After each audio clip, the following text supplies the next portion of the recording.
그때에 헤롯이 왕이 손을 들어 교회 중에서 몇 사람을 해하려 하여 요한의 형제 야고보를 칼로 죽이니 유대인들이 이 일을 기뻐하는 것을 보고 베드로도 잡으려 할세 때는 무교절 기간이라. 잡음에 옥에 가두어 군인 넷씩인 네 패에게 맡겨 지키고 6월절 후에 백성 앞에 끌어내고자 하더라. 이에 베드로는 옥에 갇혔고 교회는 그를 위하여 간절히 하나님께 기도하더라. 헤롯이 잡아내려고 하는 그 전날 밤에 베드로가 두 군인 틈에서 두 쇠사슬에 매여 누워 자는데 군들이 문 밖에서 옥을 지키더니 호련히 주의 사자가 나타나매 옥중에 광채가 빛나며 또 베드로의 옆구리를 쳐 깨워 이르되 급히 일어나라 하니 쇠사슬이 그 손에서 벗어지더라. 천사가 이르되 띠를 띠고 신을 신으라 하거늘 베드로가 그대로 하니 천사가 또 이르되 겉옷을 입고 따라오라 하는데 베드로가 나와서 따라갈새 천사가 하는 것이 생시인 줄 알지 못하고 환상을 보는가 하니라. 이에 첫째와 둘째 파수를 지나 시내로 통한 쇠문에 이르니 문이 저절로 열리는지라. 나와서 한 거리를 지나매 천사가 곧 떠나더라. 이에 베드로가 정신이 들어 이르되 내가 이제야 참으로 주께서 그의 천사를 보내어 나를 헤롯의 손과 유대 백성의 모든 기대에서 벗어나게 하신 줄 알겠노라 하여 깨닫고 마가라 하는 요한의 어머니 마리아의 집에 가니 여러 사람이 거기 모여 기도하고 있더라. 베드로가 대문을 두드리는데 로데라 하는 여자가 아이가 영접하러 나왔다가 베드로의 음성인 줄 알고 기뻐하여 문을 비쳐 열지 못하고 달려 들어가 말하되 베드로가 내 문 밖에 섰더라 하니 그들이 말하되 내가 미쳤다 하나 여자아이는 힘써 말하되 참말이다 하니 그들이 말하되 그러면 그의 천사라 하더라. 베드로가 문 두드리기를 그치지 아니하니 그들이 문을 열어 베드로를 보고 놀라는지라. 베드로가 그에게 손짓하여 조용하게 하고 주께서 자기를 이끌어 옥에서 나오게 하던 일을 말하고 또 야고보와 형제들에게 이 말을 전하라 하고 떠나 다른 곳으로 가니라. 나리샘의 군인들은 베드로가 어떻게 되었는지 알지 못하여 적지 않게 소동하니 헤롯이 그를 찾아도 보지 못하매 파수꾼들을 신문하고 죽이라 명하니라. 헤롯이 이들을 떠나 가이사라로 내려가서 머무니라. 아멘. 사도행전 12장까지는 베드로에 관한 이야기가 마무리됩니다. 13장부터는 이제 바울의 선교 활동이 기록되어 있습니다. 우리가 오늘 10장에서 깊이 생각해 보아야 할 것은 영이 실제로 존재한다라는 것입니다. 하나님은 영이십니다. 영인데 우리는 눈에 보이지 않으니까 추상적으로 하나님은 계시는데 보이지 않는다 이런 정도로 생각하고 계시는데 그렇지 않습니다. 실제로 계시고 우리 몸 안에 여러 장기가 있는 것처럼 실제로 우리 안에 존재하고 계십니다. 그러니 참 신비한 거죠. 하나님이 내 안에 계시다는 것은 굉장히 신비한 겁니다. 이 하나님이 영이시라는 것이 어느 정도 믿어지느냐에 따라서 그 사람의 신앙 정도를 가늠할 수도 있다라고 생각할 수 있습니다. 물론 이것을 잘못 해석하고 잘못 또 받아들이게 되면 오류에 빠지고 또 이단에 빠질 수도 있습니다. 그래서 우리는 이 성경을 중심으로 제가 영의 실체성, 실제로 존재함에 대해서 말씀드리려고 합니다. 오늘 1절에 헤롯이 등장하는데 이 헤롯은 예수님이 태어나실 때의 헤롯이 아닙니다. 그 헤롯의 아들입니다. 이 헤롯이 교회 중에 몇 사람을 해하려 했다라고 했습니다. 교회 중에 몇 사람을 헤아렸다라는 것은 결국 그가 예수님을 믿지 않는 사람, 하나님을 믿지 않는 사람이라는 그 증거이기도 합니다. 그러니까 그 사람 안에는 하나님이 없습니다. 하나님이 계시지 않으니까 당연히 교회를 핍박하는 거예요. 예수 믿는 분들 중에서도 교회를 핍박하는 분들이 있는데 이것은 뭐 믿음이 연약해서 그럴 수도 있지만 어떤 면에서는 그 사람 안에 하나님이 계시지 않기 때문에 그럴 수도 있다는 것을 우리는 아셔야 됩니다. 믿음이 무엇일까요? 성경에는 이런 말씀이 있어요. 너희는 믿음 안에 있는가? 너희 자신을 시험하고 너희 자신을 확증하라. 그러면서 그 다음에 어떻게 기록되어 있냐면 예수 그리스도께서 너희 안에 계신 것을 너희가 스스로 알지 못하느냐. 그렇지 않으면 너희는 버리운 자다. 예수님이 내 안에 계시지 않은 사람? 그런 사람은 버리운 자라는 거예요. 그래서 믿음이란 게 무엇입니까? 믿음이란 게 다른 것이 아니라 예수님이 성령으로 내 안에 계신 것을 믿는 것. 실제로 계시는구나. 또 실제로 계시는구나. 이것을 믿는 것이 믿음입니다. 근데 사람들은 믿음을 무엇으로 착각하냐면 그 대단한 행위적인 열정을 볼 때 야, 저 사람 믿음이 대단하구나 이렇게 이야기들을 많이 합니다. 물론 그것도 맞을 수도 있지만 그렇지 않은 경우가 더 많습니다.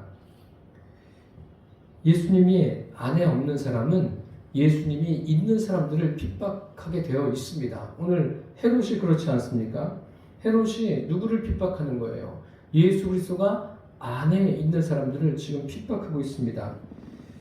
핍박하고 누구를 죽입니까? 야고보를 죽였다고 그랬어요. 야고보가 누군지 아시죠?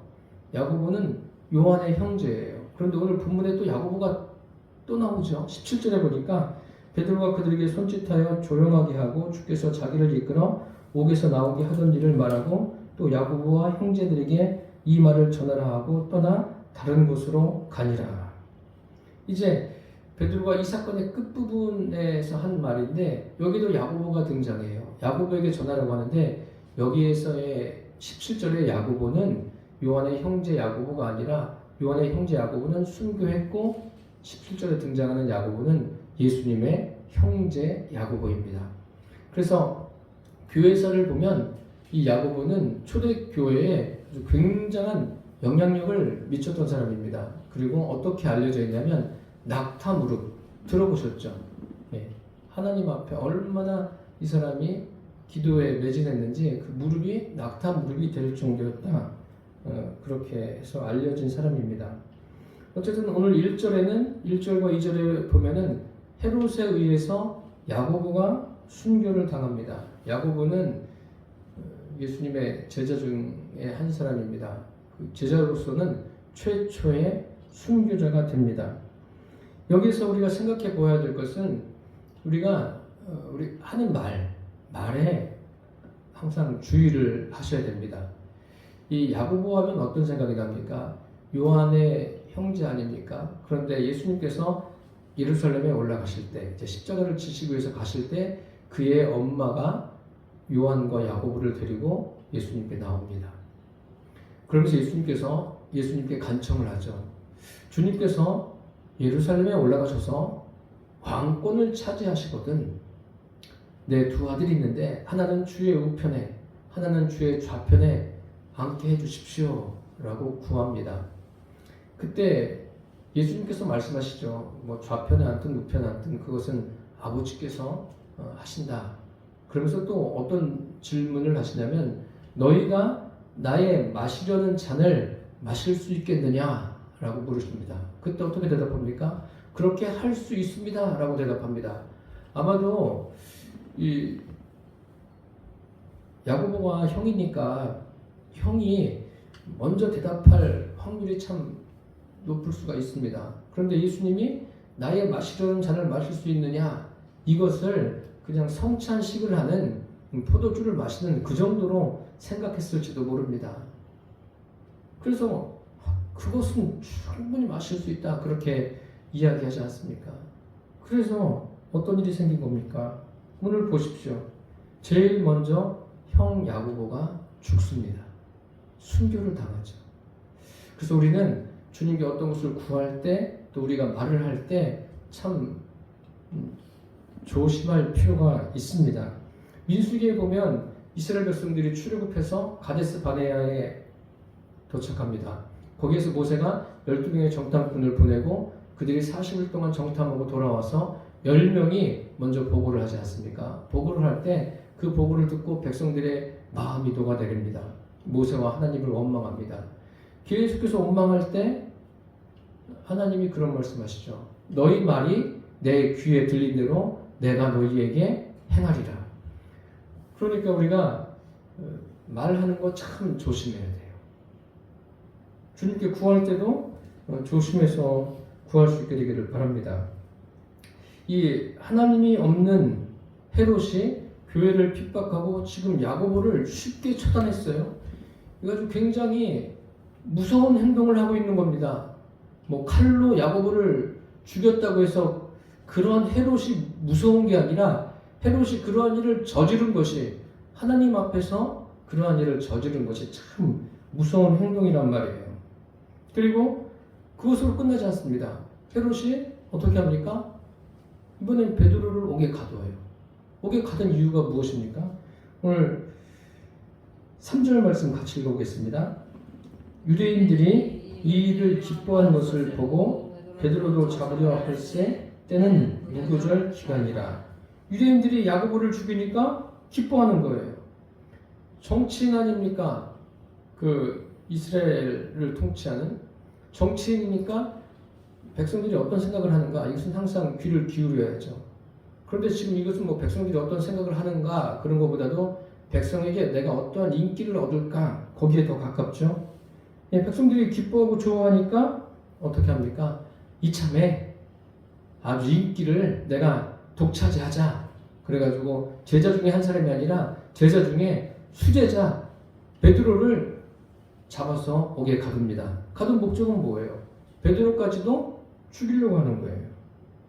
그러니까 여기 보세요. 왜 베드로를 옥에 가둡니까? 유대인들이 기뻐하니까 그 일을 하는 거예요. 사람들이 기뻐하니까. 그러니까 헤롯은 무엇에 관심이 있는 겁니까? 오직 사람에게만 관심이 있는 거예요. 사람에게만. 사람들이 나를 어떻게 생각하느냐. 그러니까 하나님이 없으니까 당연히 그렇죠. 우리는 예수 믿으면서 무엇에 관심을 갖고 살아가십니까?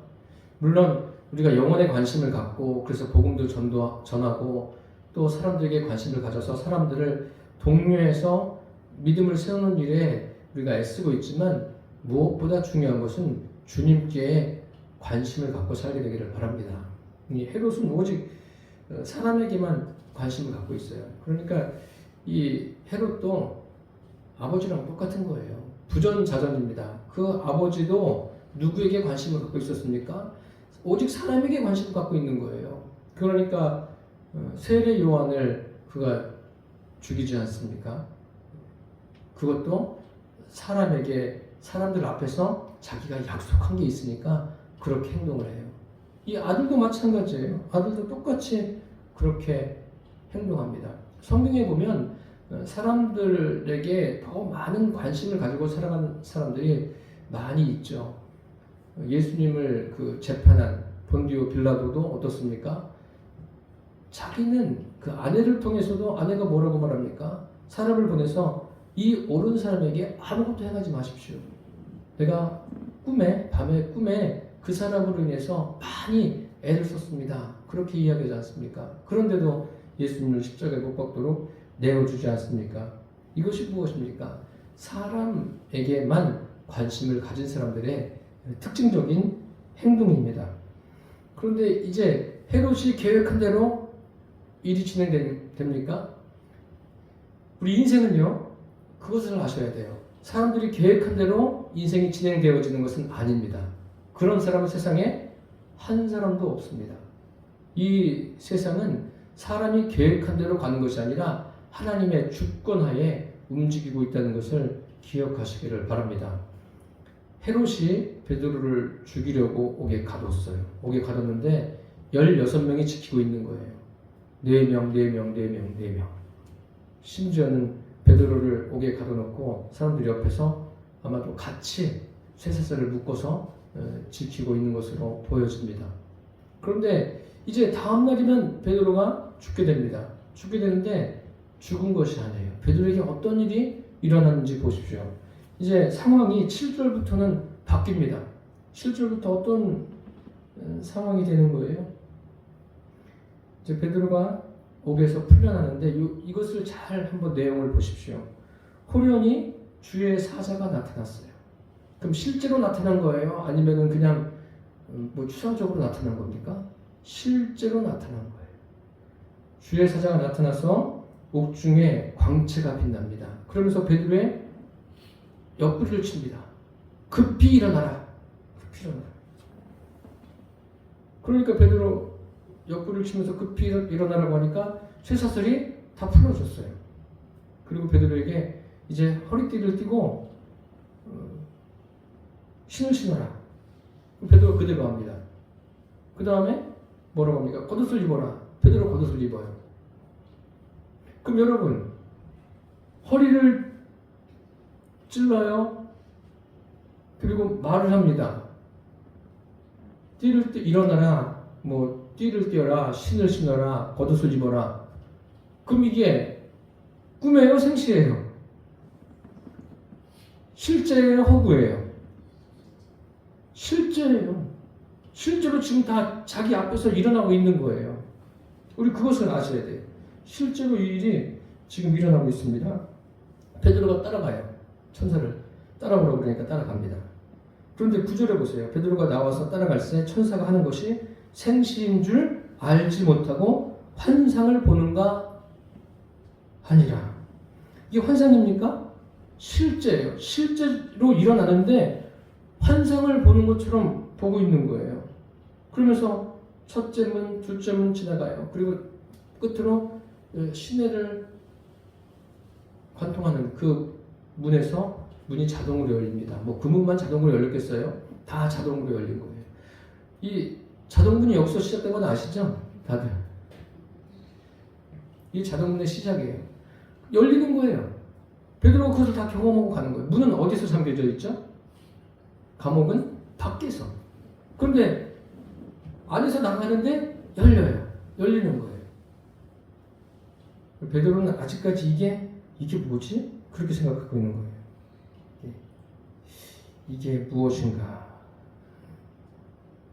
그런데 계속 지나가다가 이제 나왔어요. 감옥에서 완전히 나와서 한 거리쯤 나왔는데 천사가 떠나갔습니다. 베드로는 자유의 몸이 되었죠. 자유의 몸이 되었는데 그때서야 베드로가 무엇을 알게 됩니까? 아, 이것이 실제고 천사도 실제로 존재한 존재하였구나 라는 것을 알게 됩니다. 그래서 11절에 뭐라고 고백하는지 우리 11절 말씀 같이 읽겠습니다. 이에 베드로가 정신이 들어 이르되 내가 이제야 참으로 주께서 그의 천사를 보내어 나를 헤롯의 손과 유대 백성의 모든 기대에서 벗어나게 하신 줄 알겠노라 하여. 이제야 한 거예요. 하나님은 영이시지만 여러분 헛개비가 아니에요. 예? 실제로 존재하시는 분이세요. 그리고 실체예요. 실체라고 이야기하니까 좀 이상하게 생각하는 분 계신데 그렇지 않아요. 이것을 예수님께서도 보여주셨어요. 부활하신 예수님이 헛개비예요? 실체라는 것을 보여주셨어요. 제자들에게 나타나셔서 다 보여주지 않습니까? 만져보라고 하지 않습니까? 헛개비가 아니라니까요.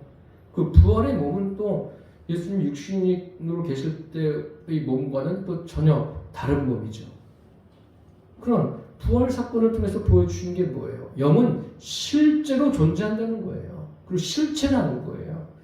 참 이런 것을 우리가 제대로 알아야 돼요. 그런데 베드로는 그런 사건을 자기가 경험하면서 이게 꿈인지 뭔지 모르는 거예요. 이건 무엇과 관계가 있냐면 베드로의 믿음과 관계가 있는 거예요. 베드로가 어떤 사람입니까? 사도행전 2장부터 보세요. 성령이 임하심을 경험했어요. 사도행전 3장에서는 나면서부터 안진병이 된 사람을 나사렛 예수 그리스도의 이름으로 일으킨 사람입니다. 놀라운 능력을 행한 사람이에요. 그걸 교회에 문제가 생겼을 때 그 문제를 지혜롭게 성령의 능력으로 해결한 사람이에요. 그리고 또 우리가 얼마 전에 살펴보았지만 그 중풍병으로 누워있는 애니아를 예수 그리스도께서 너를 낫게 하신다. 일어나라. 일으킨 사람이에요. 이런 놀라운 일을 행하고 신비한 능력을 행한 사람인데 지금 와서는 하나님이 실제적으로 역사하시는데 그것을 환상 보듯이 보고 있는 거예요. 이것은 베드로의 믿음과 관계가 있는 거예요. 그런데 11절에 와서 드디어 정신을 차리는 거예요. 뭐 언제는 몰랐겠습니까? 이제 믿음으로 깨달으신 거예요. 이게 하나님이 이렇게 역사하시는구나. 하나님이 천사를 보내셨구나. 자기가 이야기하고 있지 않습니까? 주께서 그의 천사를 보내었다. 실제로 역사한 거예요. 자기 눈앞에 보여진 거예요. 그런데 그것이 환상인 것처럼 알았다가 이제 제대로 알게 된 겁니다. 우리는 이런 것을 보면서 베드로의 믿음도 계속 상승 곡선을 타고 가는 게 아니라 때로는 막 믿음이 좋아지다가 또 믿음이 연약해지고 또 좋아지다가 연약해지고 이것을 반복했다는 것을 아셔야 돼요. 베드로만 그런 것이 아니라 우리도 마찬가지예요. 우리의 믿음도 계속 좋아지면 좋겠지만 때로는 푹 주저앉을 때가 있어요. 그리고 그 자리에서 또 다시 일어나셔야 돼요. 계속 이것을 반복하면서 우리가 어디로 가야 되는 겁니까? 믿음이 성숙한 대로 나아갈 수 있게 되기를 바랍니다. 그것을 주님이 원하시는 거예요. 그리고 베드로를 통해서 그것을 보여주시는 거예요. 주님이 또 베드로를 이렇게 회복시켜 주시지 않습니까? 베드로가 옥에 갇혔을 때 교회는 무엇을 했죠? 기도했어요. 우리 5절 말씀 같이 읽겠습니다. 이에 베드로는 옥에 갇혔고 교회는 그를 위하여 간절히 하나님께 기도하더라. 당연히 기도해야죠. 야고보도 순교했고 또 베드로마저 옥에 갇혔습니다. 그럼 무슨 기도를 했을까요? 여러분이라면 뭐라고 기도하겠어요? 풀어달라고. 1차적인 기도겠죠. 주님, 베드로를 옥에 갇힌 베드로를 풀어 주시옵소서. 또요. 뭘 기도하겠어요? 베드로는 아직 야고보처럼 순교하기에는 이릅니다. 살려주세요. 이런 기도, 다양한 기도를 했겠죠. 그러면 기도한 다음에 어떻게 해야 돼요? 기대하면서 기다려야 되죠. 이 사람들도 기다렸겠죠. 기다렸어요. 이제 어떤 일이 일어났나 보십시오. 천사가 나타나서 그의 옆구리를 치고 옷을 입게 하고 또 밖으로 다 나올 수 있도록 역사했어요. 그래서 베드로가 그들이 있는 곳으로 찾아갔죠. 마리아의 집으로 가서 두드리니까 그 안에 있던 종이 가까이 오죠. 누구세요? 나 베드로야. 로데가 놀래가지고 들어가서 베드로가 왔습니다. 그러니까 얘가 미쳤나? 미친 사람 취급을 해요. 그러니까 그래도 로데가 지혜롭죠. 아닙니다. 진짜 왔습니다. 제 말이 참말입니다. 라고 그러니까 그러면은 그 베드로가 아니야. 뭐라 그래요? 베드로의 천사다. 이 사람들 기도한 사람 맞습니까? 베드로 풀려나기를 위해서 기도한 사람 맞아요? 그러면서 다 문 앞에 가가지고 베드로를 보고 놀라지 않습니까? 사람들은요, 자기들의 한계에 하나님을 묶어두는 경향이 있어요. 하나님은 이 정도까지만 역사하실 수 있어. 그런데 그렇습니까? 하나님은 사람의 한계에 매이시는 분이 아니세요. 하나님은 하나님의 원하심을 따라서 역사하시는 분이십니다. 그렇기 때문에 우리의 믿음이 하나님의 원하심과 일치가 되기를 바랍니다. 그러한 믿음을 가지십시오. 하나님을 내 생각에, 내 방법에 매이게 하지 마십시오. 그렇다고 하나님이 매이는 분은 아니세요. 매이는 분은 아닌데 우리가 스스로 그렇게 매이게 하려고 노력하고 애쓰고 있는 것 같아요. 지금 여기 있는 사람들이 그런 것 아닙니까? 그러니까 베드로가 뭐라고 이야기해요? 그들에게 분명하게 이야기합니다. 17절 보십시오. 베드로가 그들에게 손짓하여 조용하게 하고 주께서 자기를 이끌어 옥에서 나오게 하던 일을 말하고 또 야고보와 형제들에게 이 말을 전하라 하고 떠나 다른 곳으로 가니라. 주께서 자기를 이끌었다는 거예요. 주께서 나를 이끌어서 옥에서 나오게 했다. 그리고 뭐예요? 야고보가 형제들에게 전하라. 그리고 머물러 있었던 것이 아니라 떠났어요. 바람과 함께 사라졌습니다. 그 다음에 어떤 일이 일어납니까? 난리가 났죠. 베드로가 없어졌으니까. 헤롯이 자기 계획대로 되지 않으니까 막 분노가 치밀어 오른 거예요. 그래서 찾아보니까 못 찾았어요. 그래서 다 신문을 합니다. 파수꾼들 신문에 한 다음에 어떻게 해요? 파수꾼들을 죽입니다. 다 죽었어요. 거기에 있는 사람. 뭐 16명만 죽었겠습니까? 그 책임자까지도 죽었을 수도 있죠. 우리가 믿는 예수님은 우리 육신으로는 감지할 수가 없어요. 감지할 수가 없지만 영이신 하나님은 실제로 존재합니다. 실제로 내 안에 계세요. 참 신비하죠. 주님이 내 안에 계시다는 것이.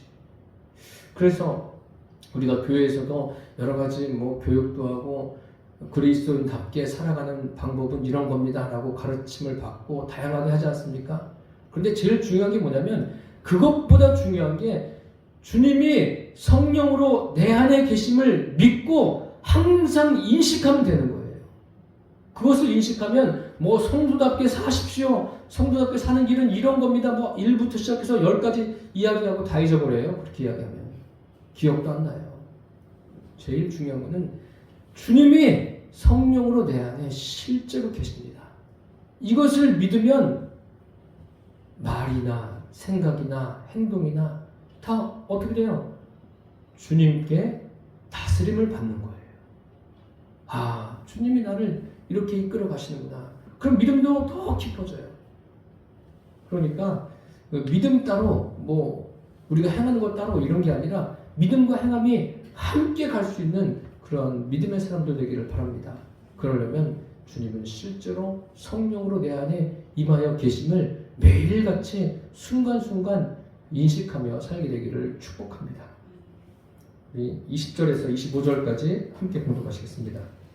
헤롯이 두로와 시돈 사람들을 대단히 노여워하니 그들의 지방이 왕국에서 나는 양식을 먹는 까닭에 한 마음으로 그에게 나와 왕의 친소 맡은 신하 블라스도를 설득하여 화목하기를 청한지라. 헤롯이 나를 택하여 왕복을 입고 단상에 앉아 백성에게 연설하니 백성들이 크게 부르되 이것은 신의 소리요 사람의 소리가 아니라 하거늘 헤롯이 영광을 하나님께 돌리지 아니하므로 주의 사자가 곧 친히 벌레에게 먹혀 죽으니라. 하나님의 말씀은 흥왕하여 더하더라. 바나바와 사울이 부조하는 일을 마치고 마가라 하는 요한을 데리고 예루살렘에서 돌아오니라. 우리가 성경을 읽을 때 주의해야 될 것이 있습니다. 성경에서 말씀하고 있는 것을 그대로 객관적으로 보는 것과 또 이 말씀이 지금 나에게 하시는 하나님의 말씀이다 이렇게 받아들이는 것, 이 두 가지가 잘 조화를 이루어야 됩니다. 이 성경은 하나님의 말씀이다. 그것을 헬라어로 뭐라고 그러냐면 로고스라고 그래요. 그리고 우리가 깨닫지 않습니까? 하나님께서 나에게 지금 주시는 말씀이다. 그 말씀을 받아들이는 것을 레마라고 합니다. 그래서 어떤 분들은 뭐 내가 레마를 받았다 막 이렇게 이야기하는데 그렇게 이야기하지 마세요.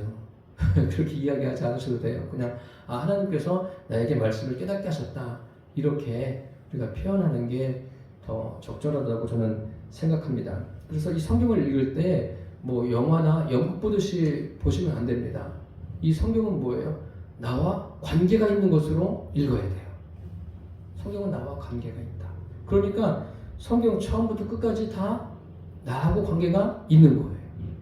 그렇기 때문에 우리가 오늘 여기 헤롯이 등장하지 않습니까? 헤롯을 보면서도 우리는 누구를 봐야 돼요? 헤롯을 통해서 나를 볼 수 있어야 돼요. 성경에 보면 에서나 야곱 이러한 인물들을 통해서 누구를 봐야 돼요? 나를 볼 수 있어야 됩니다. 헤롯은 오늘 본문에 보니까 굉장히 감정 주도적인 사람이에요. 감정이 앞서는 거예요. 감정이. 그래서 20절에 보세요. 두로와 시돈 사람들을 대단히 노여워했다. 그 두로와 시돈 사람들에게 헤롯이 자기가 사는 곳에서 뭐 먹을 것을 공급해 주는 거예요. 그러니까 당연히 두로와 시돈 사람들은 헤롯에게 잘 보여야죠. 잘 보이지 않으면 먹을 것이 끊어지는 거예요.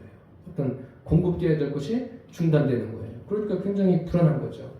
그러니까 이 헤롯은 어떤 면에서는 굉장히 감정 주도적인 사람입니다. 마치 누구와 같냐면 에서와 같은 거예요. 에서도 굉장히 감정 주도적이에요. 반면에 야곱은 어떻습니까? 야곱은 감정 주도적인 사람이 아니라 이성적인 사람이에요. 이성이 좀 앞서는 사람이에요. 그러니까 꾀가 많고 굉장히 얍삽하지 않습니까? 아주 얄미울 정도로 성경을 읽어보면 누구에게나 이런 감정들이 다 있어요. 우리도 감정이 앞설 때가 많이 있습니다. 그리고 그 좀 지혜로운 사람은 그 감정을 이성으로 다스려 봐요. 그런데 여기 헤롯은 그렇지 못한 것 같아요. 헤롯은 감정 주도로 나가면 그냥 쭉 가는 거예요. 그러니까 베드로를 못 찾으니까 어떻게 합니까? 그를 지키던 파수꾼들을 다 신문하고 죽이지 않습니까? 여기도 보세요. 두로와 시돈 사람들을 대단히 노여워하지 않습니까? 노여워해서 먹을 것을 중단하려고 하는 그런 상황에 처했습니다. 그런데 그때 그 지방 사람들이 어떻게 하냐면 그 왕의 침소를 맡은 신하 블라스도를 청해서 왕하고 화목하기를 청합니다. 화목하기를 청해요. 그러면 그 화목하기를 청하는데 서로 진짜 실제로 화목할 수가 있겠습니까? 화목할 수 있는 거예요? 왕과 여기 두로와 시돈에 사는 사람들이 아니에요. 이 사람들은 지금 왕과 화목하지 않으면 먹을 것이 끊어지니까 먹고 살기 위해서 그 기본적인 욕구를 충족하기 위해서 왕의 신하를 만나서 또 왕과 이렇게 화목하게 하려고 하는 것이 목적입니다. 그러니까 겉과 속이 다른 사람들이죠. 이 사람들은. 그래서 사람들은 그래요. 항상 뭐 겉과 속이 똑같진 않지만 그 다를 때가 많이 있어요. 근데 하나님은 무엇을 원하시냐면 하나님을 향해서 우리의 겉과 속이 같기를 원하십니다. 여기 헤롯은 문제가 있는데 그 감정 주도적일 뿐만 아니라 헤롯은 외모에만 관심 있는 사람이에요. 아까도 말씀드렸지만 그 사람들에게만 눈에 보이는 것에만 관심을 가지고 사는 사람입니다. 그럼 이런 것이 어디에서 왔습니까? 이게 바로 창세기 3장에 그 아담으로부터 온 거예요. 아담의 범죄로부터 사람이 무엇에 관심을 갖게 되었습니까? 하나님보다 사람에게 눈에 보이는 것에 더 많은 관심을 갖고 살아가게 된 것이 우리의 현실입니다. 헤롯이 그런 문제를 안고 있는 거죠. 이것이 헤롯만의 문제가 아니라 바로 우리의 문제일 수도 있습니다. 그래서 우리는 항상 무엇에 관심을 가져야 되냐면 우리의 심령, 우리 중심에 관심을 갖고 살게 되기를 바랍니다. 헤롯이 이제 그 지방에 두로와 시돈 지방에 사는 사람들이 자기와 화목하게 하려고 요청을 하니까 이제 어떤 행동을 취합니까? 21절에 보십시오. 21절에 보니까 헤롯이 나를 택하여 왕복을 입고 단상에 앉아 백성에게 연설하니. 왕복을 입었어요. 왕복을 입고 단상을 그 사람들이 다 보이는 높은 곳에 있었겠죠. 왕복을 입고 단상에 앉아서 연설하다가 뭐 일어날 수도 있는 거 아닙니까? 그러면 그 왕복을 입은 헤롯의 모습이 어떻게 보일까요? 굉장히 대단해 보이는 거예요. 막 또 빛이 비치면 반짝반짝 해가지고 막 사람들이 감탄할 수 있는 그런 상황이 되는 거죠.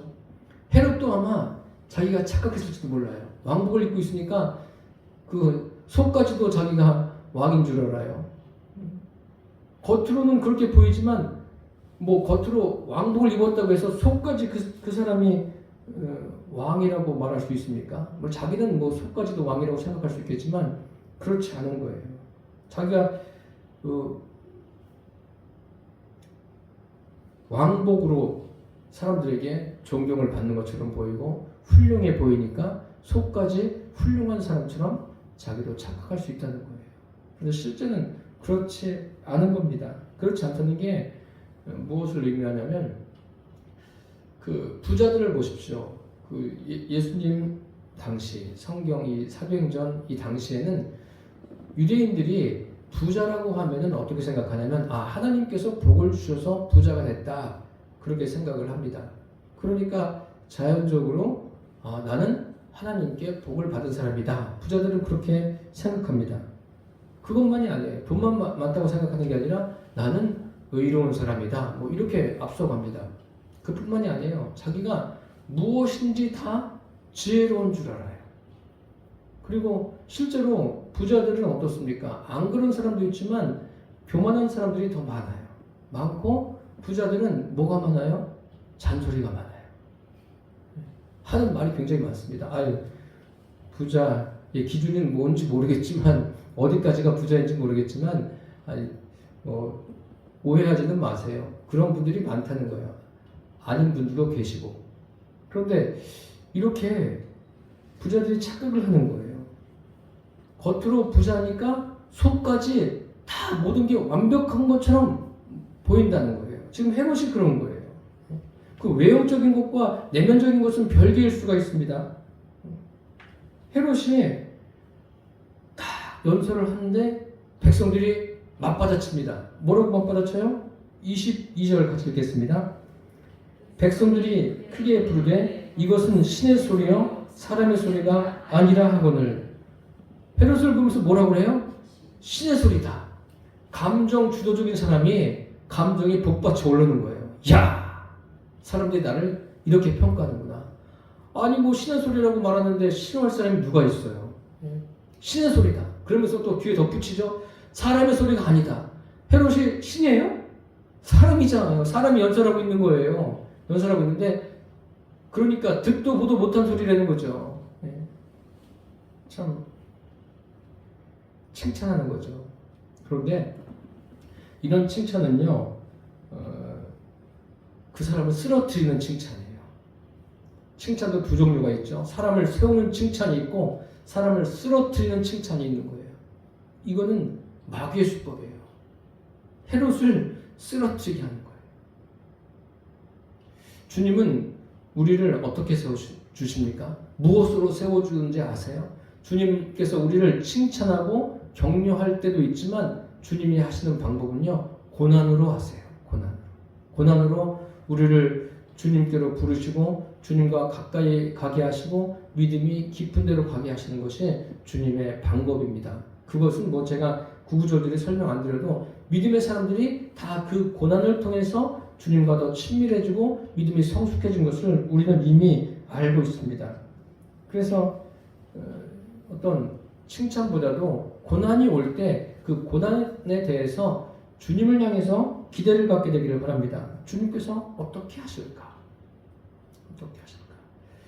지금 이 헤롯은 칭찬받을 때 막 자기가 또 올라가는 거예요. 사람들이 붕 띄우니까 올라가는 거예요. 어떻게 됩니까? 23절에 보세요. 헤롯이 영광을 하나님께 돌리지 아니하므로 주의 사자가 곧 친히 벌레에게 먹혀 죽으니라.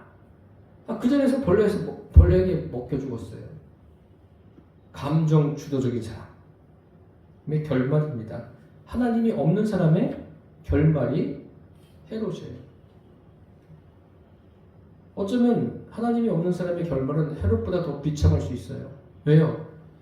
죽는 것으로 끝나는 게 아니라 영원토록 그 불과 못에서 끝이 없는 삶을 살게 되니까 이것보다 큰 불행이 어디에 있겠습니까? 이 사람은 하나님께도 관심이 없었고 자기 심령에도 관심이 없었어요.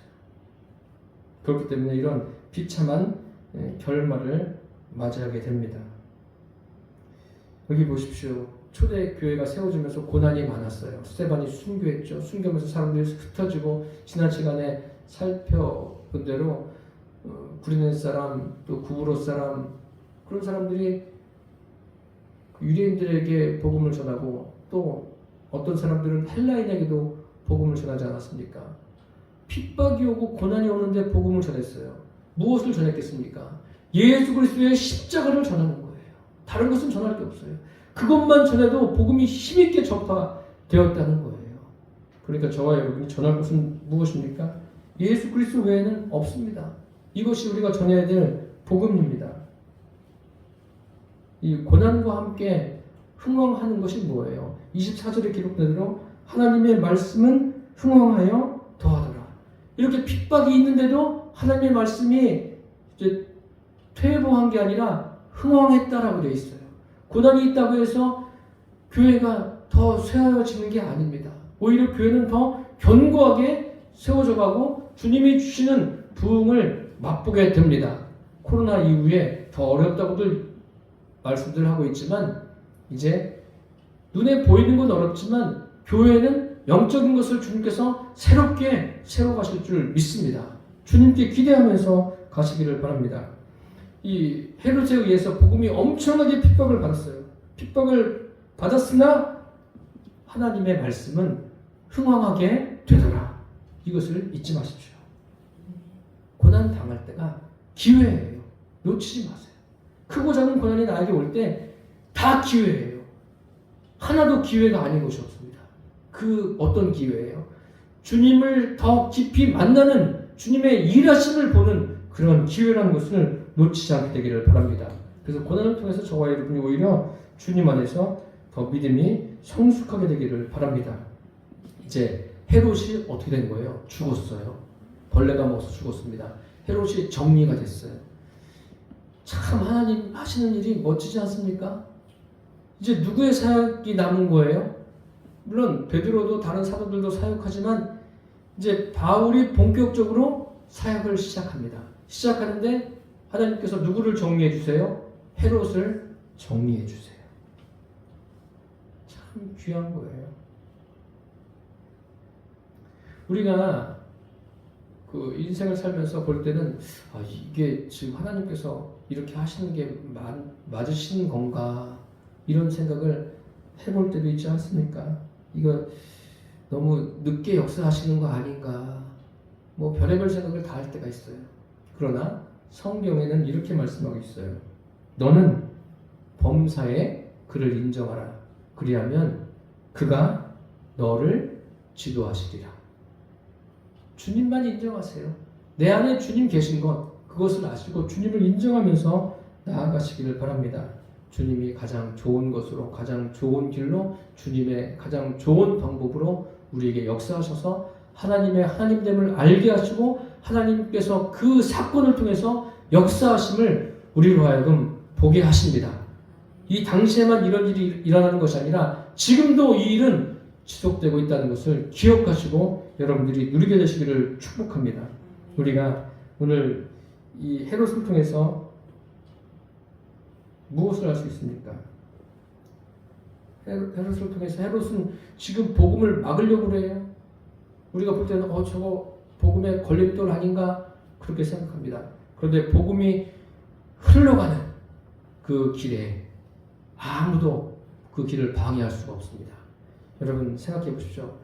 막 흘러가는 그 넓은 강물에 큰 돌을 던져보세요. 강물이 멈춰 섭니까? 아니에요. 풍덩하고 끝나는 거예요. 고난은 그런 거예요. 고난이 오면 풍덩하고 고난은 끝나는 거예요. 우리는 유유히 어디를 향해서 가는 거예요? 주님과 함께. 주님이 예비하신 그 길을 따라서 주님이 원하시는 길로 가는 거예요.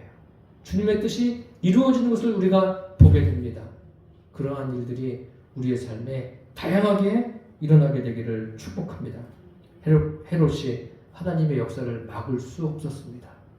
하나님의 역사는 아무도 막지 못합니다. 이제 매일의 삶에서 하나님이 나에게 내 이 짧은 인생에 무엇을 하시기를 원하시는가, 어떻게 역사하시는가 거기에 민감하게 반응하는 저와 여러분 되시기를 축복합니다. 기도하겠습니다. 살아계신 주님, 헤롯이 복음을 방해하려 하였지만